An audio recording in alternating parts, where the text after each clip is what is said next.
नमस्कार दर्शकों, हमारे चैनल में आपका स्वागत और अभिनंदन है।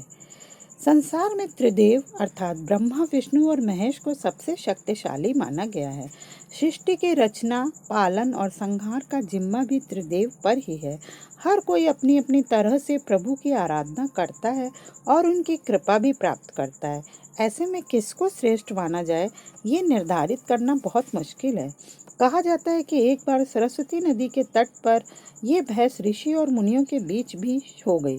हर कोई अपने आराध्य की महिमा के गुणगान कर रहा था। जब कोई निष्कर्ष नहीं निकला तो सप्त ऋषि मंडल में से एक महर्षि भृगु ने सोचा कि क्यों न इन बार त्रिदेवों की परीक्षा ली जाए। महर्षि भृगु को ब्रह्मा जी का मानस पुत्र माना जाता है। भृगु मुनि का ये विचार अन्य ऋषि और मुनियों को भी पसंद आया और वे इसके लिए तैयार हो गए। भृगु मुनि सर्वप्रथम अपने पिताजी ब्रह्मा जी के पास पहुँचे और उनको ना तो प्रणाम किया और ना ही उनकी स्तुति की। ये देखकर ब्रह्मा जी को बहुत क्रोध आया।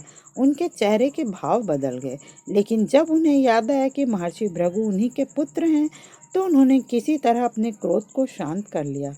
ब्रह्मा जी का क्रोध देखने के बाद महर्षि कैलाश पर महादेव से मिलने के लिए गए। महादेव ने देखा कि भृगु आ रहे हैं तो वे प्रसन्न हो गए और अपने आसन से उठे और उन्हें अपने गले लगाने के लिए हाथ फैला दिए। लेकिन भृगु मुनि तो उनकी परीक्षा लेने के लिए आए थे, इसीलिए उन्होंने महादेव का आलिंगन स्वीकार नहीं किया और कहा कि आप हमेशा वेदों और धर्म की मर्यादा का उल्लंघन करते हैं। आप ही से वरदान पाकर दुष्ट और पापी सृष्टि पर संकट लेकर आते हैं। ऐसे में मैं आपका आलिंगन भला क्यों स्वीकार करूं? इस पर शिव जी क्रोध से आग बबूला उठे और उन्होंने अपना त्रिशूल उठा लिया। तब माता पार्वती ने किसी तरह उनके क्रोध को शांत कराया। अब बारी थी जगत के पालनहार भगवान विष्णु की परीक्षा की। इसलिए भृगु मुनि वैकुंठ लोक पहुंच गए।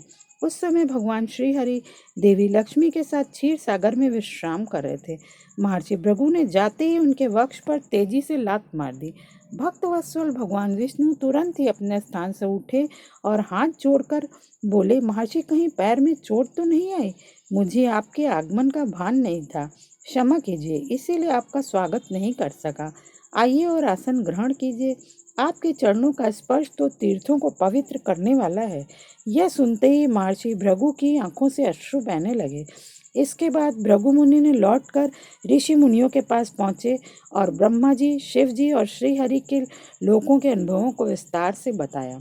इसके बाद सभी ऋषि मुनियों के सभी संशय दूर हो गए और वे श्री हरि को श्रेष्ठ मानकर उनकी पूजा और अर्चना करने लगे।